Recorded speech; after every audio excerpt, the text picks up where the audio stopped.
Hello everyone friends. तो सबसे पहले मैं आपसे बोलूँगी कि मेरे चैनल को लाइक, सब्सक्राइब और शेयर ज़रूर कीजिए अपने फ्रेंड्स के साथ। तो चलिए मैंने दिखा रही हूँ, ये है जाल और इधर मैंने शूज़ रैक रखा हुआ है। एक ऊपर से दिखा रही, मतलब हवा हमारे इधर से गर्मी में जो हुमस हो जाती है बारिश के टाइम वो नहीं होती। और ये दिख रहा है आपको, ये है चूहों का रास्ता। चूहों ने इतना परेशान किया हुआ है हमें, मतलब ये पीछे किसी और का घर है तो उधर उनका घर बन चुका है, तो इधर चूहों ने बहुत मतलब स्मेल हो रही थी। तो आज मुझे इधर क्लीन किया है मैंने। ये मेरी सिलाई मशीन है, इसको मैंने कवर कर रखा है अच्छे से। और इधर जो मेरे पहले पर्दे थे वो ख़राब हो गए थे, तो इधर मैंने मोटे वाले पर्दे लगाए हैं। और इधर कुछ मतलब विंडो में कुछ ऐसा नहीं लगा हुआ है कि इधर से चूहे वगैरह ना आए। और ये रूम के जो रूम है हमारा एक, उसके सबसे लास्ट में है ये जाल। तो देखिए आज मैं बना रही हूँ कढ़ी। और वैसे बोलते हैं सावन में, अभी सावन लगा नहीं है, पर कहते हैं ऐसी, ये चीज़ मैं नहीं मानती हूँ कि सावन में कढ़ी नहीं खानी चाहिए, पर मैं बना लेती हूँ। लेकिन अभी सावन नहीं लगा है। तो इधर मैं पकौड़ियों का जो बेसन घोल के रखा हुआ था, तो थोड़ा सा और मैं फेंट रही हूँ इसको। और इधर मैं काम भी कर रही हूँ और इधर मैं कढ़ी भी बना रही हूँ। और ये दोपहर का तो नहीं है, 12 बजे का टाइम कह लीजिए, क्योंकि सुबह को तो मैंने कुछ और बनाया था, शायद भिंडी बनाई थी मैंने मसाले वाली, तो वो ख़त्म हो गई थी। फिर कढ़ी खानी थी बच्चों को। और इधर जो है आज मैं थोड़ी सी ज़्यादा सफाई क्या डेली कर देती हूँ, पर आज थोड़ा सा इनमें जो है बारिश का मौसम है तो थोड़ा सा वाइट हो जाता है लकड़ियों पे। तो इधर मैं सोफ़ों के इसलिए मैं साफ़ कर रही हूँ। थोड़ी सी धूल मिट्टी नहीं है, पर वही है जो लकड़ियों पे वाइट सा जम जाता है, वही मैं सोफ़ों के चारों तरफ से साफ़ कर रही हूँ। और मैं वैसे डेली वाली डस्टिंग नहीं करती हूँ, दिन में हफ्ते में 2 या 3 बार कर देती हूँ। या मेरे को जब दिखता है कि गंदा है तो मैं तुरंत साथ के साथ भी कर देती हूँ ये काम। तो इधर मैंने सोफ़े वगैरह खिसका रही हूँ। और जो आपको ये दीवार दिख रही है, इस दीवार पे भी जैसे कि वाइट सा हो जाता है बारिश के टाइम, पसीना सा आ जाता है इस दीवार को। और इधर मैंने जो मेरा हाथ नहीं गया वहाँ से मैंने वाइपर से साफ़ कर दिया, और जहाँ नीचे है वो मैं हाथ से साफ़ कर रही हूँ। तो इस पर भी ऐसे लग रहा था जैसे यहाँ पे पानी आ गया है इस वाली दीवार पे। तो आज सोफ़े करे हैं तो साथ के साथ मैंने इधर दीवार भी कर दी है इधर। और जो है क्या कहते हैं, अभी धूप भी नहीं है तो मैं गद्दी भी नहीं सुखा सकती। जब बारिश के बाद जो धूप निकलेगी फिर हम अच्छे से मैं अपनी सोफ़ों की गद्दियों को ऊपर धूप में, तो गद्दी सुखाने का काम तो चलो बाद में होगा। इधर मैंने कवर वगैरह अच्छे से ढक दिए हैं सोफ़ों को। और क्योंकि सुबह जल्दी जाती हूँ तो मेरे से आधा काम ये हो नहीं पाता है कि मैं इधर डस्टिंग करूँ या वो करूँ। मैं सुबह चली जाती हूँ, अपना थोड़ा सा खाना वगैरह बनू के और झाड़ू पोछा भी कर देती हूँ सुबह को। लेकिन दोपहर बाद में मैं थोड़ा जो मेरा काम रह जाता है वो मैं बाद में करती हूँ। इधर खाना भी बना रही हूँ साथ में। तो इधर मैं है, ये फिश एक्वेरियम का था, इधर नीचे कुकी ने बुके फैलाई हुई हैं, तो इधर मैं वो भी समेट रही थी कुकी की, क्योंकि हर जगह इसने बुक की हुई हैं। और आधी से ज़्यादा तो मैंने इसकी जो बुकें थी पुरानी वो सब हमने रद्दी में बेच दी हैं। तो इधर मैंने शीशा तो नहीं साफ़ किया है फ़िश का, क्योंकि ये मैं न्यूज़पेपर से ही करूँगी, अभी न्यूज़पेपर मेरे पास है नहीं। और इधर ये टेबल का कवर दिखाई दे रहा है, ये काफ़ी पुराना हो गया है, ये भी चेंज होगा। और इधर जो पहले कंप्यूटर टेबल थी वो हमने हटा के मैंने मतलब बच्चों ने अंदर कर दी है, क्योंकि हम रात में, मैं उधर सोती हूँ तो ये रात में पढ़ाई वगैरह करते हैं तो मैं डिस्टर्ब हो जाती हूँ इसी वजह से। तो जो मेरा सारा मतलब बरामदे वाला जो ये है पूजा की जगह है, ये इधर इसे हम बरामदा ही बोलते हैं, जिधर मैंने कंप्यूटर टेबल रखे है। इधर फ्रिज भी बीच में खड़ा कर दिया है मैंने, क्योंकि ये बिकेगा, फ्रिज ख़राब हो गया है तो इसमें मैंने बहुत सारा सामान डाला हुआ है। तो इधर ये मेरे पास जो है इडली का स्टैंड है, ये भी मैंने किसी से मंगाया हुआ है, मेरे पास था नहीं बनाने के लिए, तो ये भी गए नहीं है उनके यहाँ पे। तो मैंने डब्बे वगैरह जो खाली हैं वो मैंने फ्रिज में ही बंद कर दिए हैं। और इधर जो है ये रूम भी कपड़े वगैरह फैले हुए थे, तो इधर मेरे को कपड़े भी समेटने हैं, चादर वगैरह। ये मतलब 2 दिन से मेरी चादर ऊपर थी, मैं भूल गई थी कि ऊपर कपड़े पड़े हैं। बारिश थी पर ये टीन में डाली हुई थी मैंने। तो इधर फिर मैंने क्या किया है कि जाल जो था मैंने साफ़ करके, इधर मेरे अचार के डिब्बे भी रखे हुए हैं पीछे, तो मैंने ये चीज़ मैं ऐसे कपड़े से ढक देती हूँ, जूतों का रैक भी और ये सिलाई मशीन और जो अचार के डब्बे हैं, क्योंकि इन पे धूल मिट्टी ना चढ़े। ऊपर से मेरा जाल जो आधा खुला हुआ रहता है, आधा ढका हुआ रहता है, तो इधर मेरा जो ड्रेसिंग है वो वैसे बहुत पुराना हो गया है, शादी के टाइम का है, उसके गेट वेट नहीं है, पर फिर भी जो चीज़ है उसे अच्छे से रखनी चाहिए। और इधर थोड़ा सा ये है, पाउडर वगैरह बच्चे लगाते हैं तो पाउडर वो सारा उड़ जाता है, इधर सब सामान पे फैलता है। गर्मी आ गई है तो बच्चे, जाहिर बात है पाउडर तो ज़रूरी लगेगा, मैं भी लगाती हूँ, बच्चे भी लगाते हैं। तो अब ये तो मेरा डेली वाला ही काम है कि क्योंकि पाउडर बच्चे डेली लगाएंगे, डेली पाउडर उड़ेगा, तो ये डेली ही साफ़ करती हूँ मैं। भले ही पुराना है पर अच्छे से रखा हुआ है। और इधर देखिए मेरे टिफ़िन के डब्बे काफ़ी कम हो गए हैं, टिफ़िन तो हो ही कम गए हैं, क्योंकि टिफ़िन कुछ गायब ऐसे हो गए हैं कि जहाँ चले गए हैं टिफ़िन वाले छोड़ के, वो उनके वहीं रह जाते हैं। और इधर बच्चों ने मतलब सुबह गए थे तो अपने ड्रायर भी इधर फेंका, फिर मैं आ गई हूँ इनके कंप्यूटर के पास। तो इसकी भी मेरे को सफाई वैसे तो उन्होंने कर दी थी, अभी 2 दिन पहले ही लगाया अंदर, फिर भी जो धूल वूल है वो मैं हाथ मार ही देती हूँ डेली का। और ये मैंने कर दी है साफ़। और इधर जो है बच्चों ने तार वगैरह फैलाए हुए हैं, लेकिन यहाँ पे फ़ैन नहीं है, बच्चों को गर्मी तो लगती है, उधर कूलर की हवा भी कर देते हैं हम लोग। और इधर कुक्की मेरे से कुछ बातें बना रही है कि मम्मा, इसको ये नहीं मालूम है कि मैंने यहाँ पे कैमरा भी लगाया हुआ है, नहीं तो ये आती नहीं है सामने। तो इधर जो दिख रहा है ये पूजा, ये कीबोर्ड था, ये भी ख़राब हो गया, चलो इसे छोड़िए। और इधर जो पीछे का हिस्सा है ये है एक शोकेस है, ये भी हटाना है, इसने भी बहुत जगह घेरी हुई है। और इसके पीछे उधर हमारा पूजा का है, तो ये चीज़ हटेगी, यहाँ से भी इसको भी हटाना है। इसका मैंने सारा सामान खाली कर दिया अंदर से। और इसके बाद जो देखिए मैं दिखाऊंगी आपको, गोल्डन ट्री है ये मेरे हाथ में, ये मेरी बहन ने बहुत साल पहले बना के दिया था अपने हाथ से, तो मैंने ये रखा है। और मैं इसको साफ़ भी कर देती हूँ, अभी थोड़ी धूल भी बहुत जल्दी चढ़ जाती है इस पर, तो मैं हल्के से कपड़ा मार रही हूँ इसको। और ये मैंने बच्चों के कंप्यूटर के पास रख दिया। उसके बाद मैंने जो पहले झाड़ू लगाई थी, क्योंकि डस्टिंग वगैरह हुई है, और तो उसके बाद मैंने क्या काम किया है कि पोछा जो मैं टाइट सा निचोड़ के वाइपर पे ही लेके सारे घर में घुमा देती हूँ, क्योंकि मेरे को पैर मतलब झाड़ू के बाद ना किरकिर लगता है पैर में, भले ही हम कितनी साफ झाड़ू लगा दे फिर भी लगता है पैरों में कि रेत आ रखा है, बिना पोछे के तो मेरे से रहा ही नहीं जाता कि ना लगाऊं दोबारा से। तो इधर वाइपर में ज़्यादा टाइम भी नहीं लगता है लगाने का, क्योंकि सुबह अच्छे से मैं लगा देती हूँ पोछा। और वो तो आप इधर फिर मैंने वाइपर लेके पूरे घर में घुमा दिया है।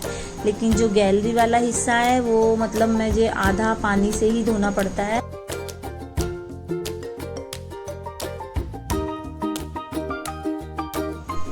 और उसके बाद आ गई हूँ मैं अपने बाथरूम में, और बाथरूम भी मतलब डेली ही समझ लिए मेरा ब्रश लग जाता है। जब मैं मतलब अब तो गर्मी में 2-2 3-3 बार नहा ही लेते हैं, तो दोपहर को तो मुझे नहाना ही होता है। तो उसके बाद जो टाइलों पे है 2 दिन में ही देख लीजिए आप, बारिश के मौसम में उस पर काई जम जाती है टाइलों के, मतलब जहाँ पे बीच बीच में जगह होती है, तो वो मेरे को गंदा लगता है, घिन सी भी आती है, तो मैं ब्रश मार देती हूँ, खाली सर्फ का नहीं, क्योंकि साफ़ रहती है मेरी टाइलें, क्योंकि मेरे दूसरे तीसरे दिन तो मैं सर्फ साफ़ कर ही देती हूँ, तो इसलिए मुझे ज़्यादा मेहनत करनी पड़ती नहीं है। तो आपको भी दिखाई दे रही होंगी कि मेरी टाइलें गंदी नहीं है, दिख भी रहा है। और नीचे मैं अच्छे से ब्रश से साफ़ करती हूँ। और नीचे जो फर्श है हाँ, वो भी बच्चे मतलब जब नहाते हैं तो वाइट भी हो जाता है, तो ये तो मेरा डेली वाला ही काम समझ लीजिए कि मैं, क्योंकि मेरे को ही अजीब लगता है। और फिर मैंने जो नीचे वाला फर्श है वो भी साफ़ किया है। और ये बैठने वाला स्टूल है प्लास्टिक का, इस पर भी काई सी जम जाती है अगर 2 दिन मैं ब्रश ना मारूँ इस पर, क्योंकि फिर बैठने में घिन सी लगती है, और इसलिए मैंने फिर इसको भी साफ़ कर दिया है। आज मैंने आपको ये चीज़ भी शेयर कर दी है। और उसके बाद मैंने क्या काम किया है, फिर आ गया मेरा वॉश बेसिन। फिर मैं वॉश बेसिन पे लग गई हूँ साफ़ करने के लिए, क्योंकि वो मेरा जो वॉश बेसिन है टूटा हुआ है इस टाइम, तो मैं बड़े अच्छे से करती हूँ साफ़, क्योंकि मेरा कई बार इसमें हाथ कट चुका है। अभी मैं चेंज भी नहीं करा रही, पता नहीं अचानक ये देखिए आपको दिखाई दे रहा है ना, इसमें जो क्रैक आ रखा है पीछे बिल्कुल, तो मेरा कई बार इसमें उंगली कट चुकी है, पता नहीं बिल्कुल, पता नहीं अचानक कट गया है कई बार, तो अब मैं ध्यान से साफ़ करती हूँ। तो इधर वॉश बेसिन के नीचे की टाइलें हैं वो भी साफ़ कर दिया है साथ के साथ मैंने। लेकिन जब मैं करती हूँ टाइलें साफ़ तो सारा जगह मेरे को हाथ लगाना ही पड़ जाता है। और उसके बाद मैं आ गई हूँ खाना नहा धोने के बाद। ये तो मेरी कढ़ी चावल बन चुके हैं, और चलिए अब हम लोग खा लेते हैं कढ़ी चावल। और मेरे मुंह में बिल्कुल पानी आ चुका है, तो आप भी खा लीजिए मेरे साथ कढ़ी चावल। और मेरे हस्बैंड भी आ गए हैं साथ में, फिर मैंने उनका भी खाना कर दिया। वो चावल नहीं खाते हैं, उन्हें कढ़ी रोटी ही खानी पसंद है। उससे पहले वैसे वो रैम्बो की रोटियां चूर रहे थे, और यहाँ मैं भी बैठ गई हूँ इनके साथ खाना खाने के लिए। और इधर फिर बच्चे भी आ गए हैं, कुकी भी आ गई है और मीठी भी आ गई है खाना खाने के लिए। पर मैं ये चीज़ भूल गई थी कि मैंने यहाँ पे कैमरा भी लगाया हुआ है, आज बिल्कुल ध्यान ही नहीं रहा। और हम अपने मस्ती में बातें भी कर रहे हैं और खाना भी खा रहे हैं। और शायद इधर चिंटू भी आ गया था, कपड़े गीले हो गए थे, उसके कॉलेज से आया था वो, तो उसे मैं बात बना रही हूँ कि बेटा अपने कपड़े बाहर ही निकाल दे और पानी डाल के और अपने कपड़े चेंज कर ले, क्योंकि वो मुझसे कपड़े मांग रहा था। मैंने कहा पहले मैं खाना खा लूँ फिर दूंगी मैं बाद में।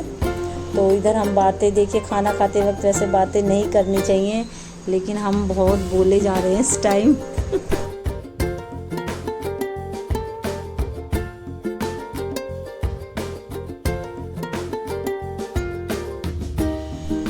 तो फिर इधर मैं खाना खाने के बाद तो चिंटू ने कहा मम्मी पकौड़ी बना लो। फिर मैंने कहा नहीं बेटा, पहले कढ़ी चावल खाओगे तभी मैं पकौड़ी बनाऊंगी।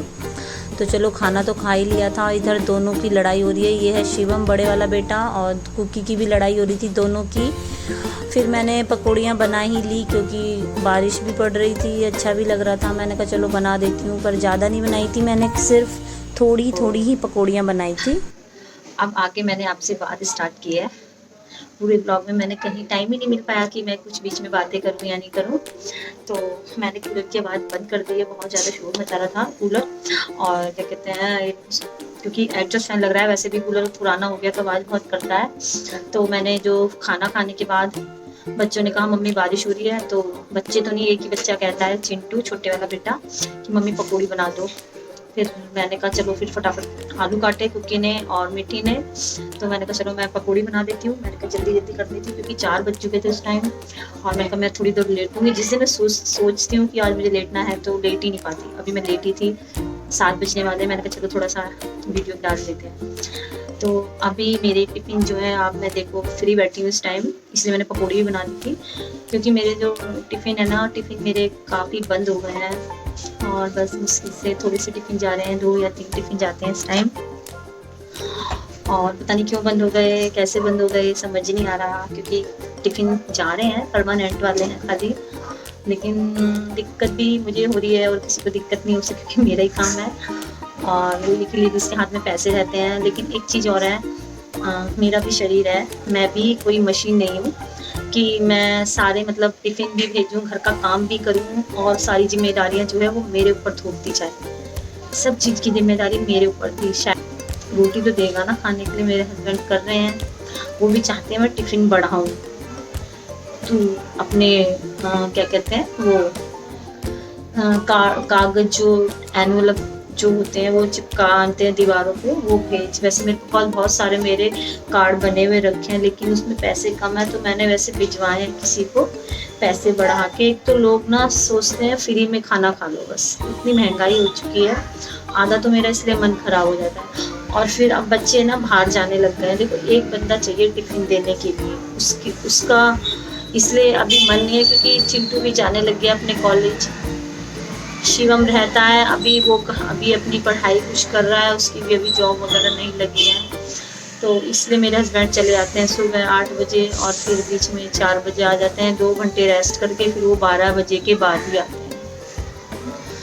तो मैंने बस भगवान के ऊपर छोड़ रखा है, वही खिलाने वाला है, वही करने वाला है।